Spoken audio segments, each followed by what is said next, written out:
Athens was known to be the capital of idolatry, and the Apostle Paul went in there to share the gospel. In Acts chapter 17 verse 16, it says he was distressed by the number of idols that he saw there. The Apostle Paul was invited to the Areopagus, which was where a group of prominent Athenians would meet to discuss and debate ideas. The Apostle Paul began his address in Acts chapter 17 verse 22 saying, "I see in every way that you people are so religious. I even found an altar with an inscription to an unknown God." What was this unknown God, and why did the Apostle Paul start his message saying that? If we go down to verse 28, still in Acts chapter 17, the Apostle Paul says, "For in him we live and move and we have our being." This was actually a quote from a Cretan philosopher, Epimenides, whom the Apostle Paul called a prophet in Titus chapter 1 verse 12. You see, Epimenides wasn't recorded in the biblical text as a prophet, but the Apostle Paul knew that this was someone the Athenians held in high regard. To understand Epimenides and the context of the unknown God, we have to go back to between 5th and 6th century BC.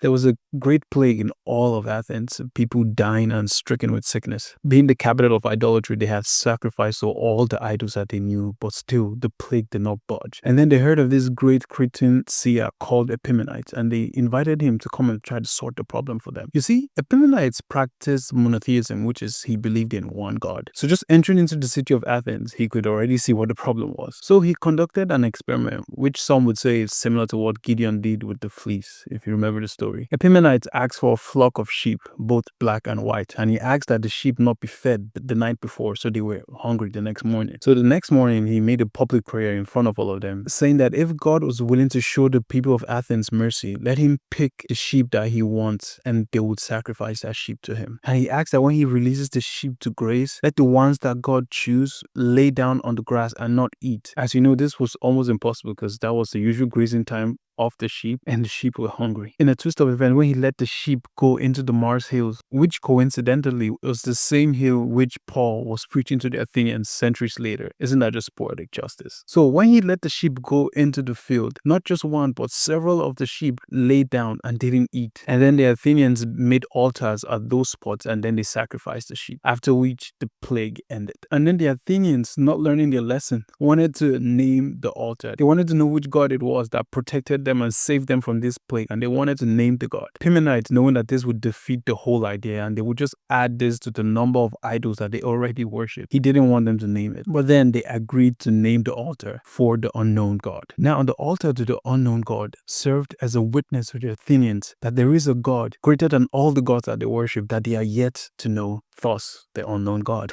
The fact that we see the Apostle Paul quoting Epimenides in Acts and in Titus means that he knows the story.